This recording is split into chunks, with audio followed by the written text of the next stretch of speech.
Il y a un an, jour pour jour, j'ai été interdit de rentrer sur le territoire malien sur demande du président Ibeka et de ses tuteurs politiques que sont les membres du gouvernement français. Un an plus tard, par la grâce du Tout-Puissant, j'ai la possibilité de fouler le sol d'un peuple héroïque, le peuple malien. La première chose que je me dois de faire quand je rentre dans une maison, quand bien même cette maison est celle de ma famille, c'est de saluer la mémoire du père. Le père du Mali, le symbole de cette résistance africaine à laquelle nous sommes tant attachés. C'est Modibo Keïta, raison de ma présence aujourd'hui. Alors, qu'est-ce que Modibo vous inspire? La résistance, la dignité, le refus du compromis, le refus de la soumission. Ce sont des valeurs que nos dirigeants africains devraient se remémorer constamment. Modibo Keïta a transmis ses gènes, son courage, sa dignité à une jeunesse africaine qui a décidé depuis un certain nombre d'années, notamment sous notre impulsion, il faut le reconnaître, de prendre ses responsabilités. Je salue la plateforme Yerewolo, je salue tous les frères et sœurs qui, comme nous autres d'Urgence panafricaniste, risquent leur vie au quotidien pour l'autodétermination de nos populations.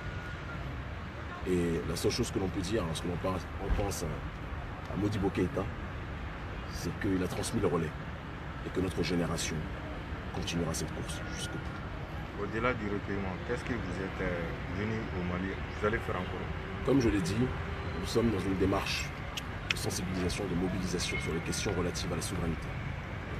Vous n'êtes pas sans savoir qu'en ce début du XXIe siècle, bien que certaines nations qui se disent être les nations des droits de l'homme prétendent que le colonialisme est terminé, nous constatons que le système de la France-Afrique est plus que jamais présent.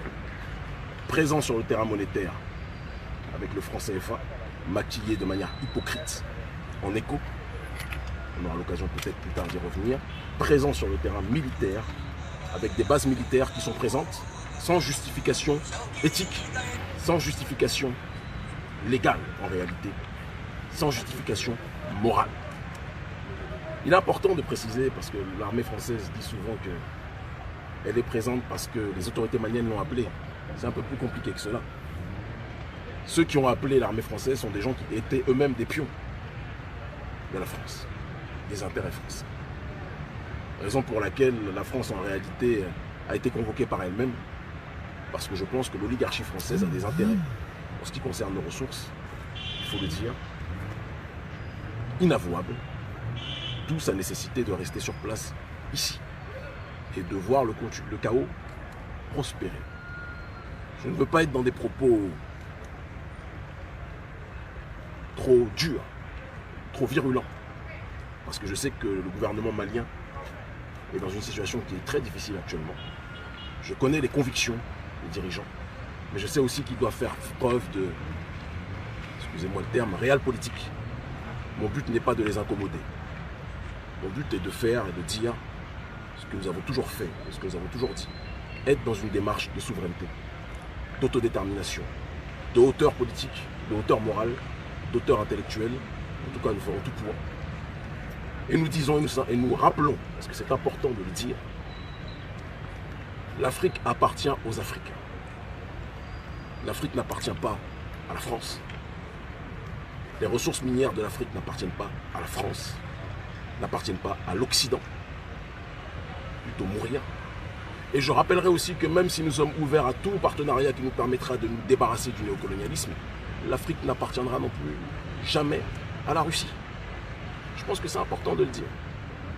Et moi, je parle, contrairement à beaucoup qui fantasment, je connais très bien la Russie, j'ai de très nombreux amis là-bas, notamment l'un des conseillers du président Vladimir Poutine, qui est Alexandre Boudjine.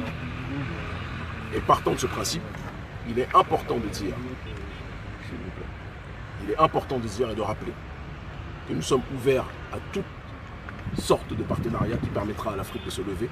Nous refusons toutes sortes d'oppression, d'ostracisation et de soumission émanant de forces exogènes qui ne s'intéressent qu'à une seule chose, la richesse de nos sols.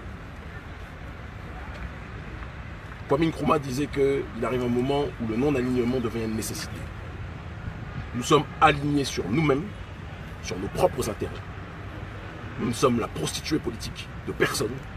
L'Afrique veut être maîtresse de son destin.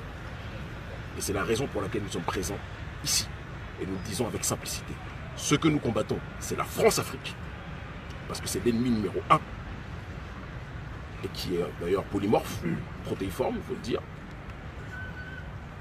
Mais de l'autre côté, il est important aussi de rappeler que si d'autres personnes ont envie de faire comme la France sur le continent africain, ils trouveront notre génération sur leur chemin parce que nous ne serons marqués par personne.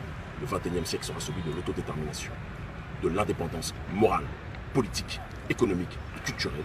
Et ceux qui s'opposeront à ça devront s'opposer à nous. Voilà ce que je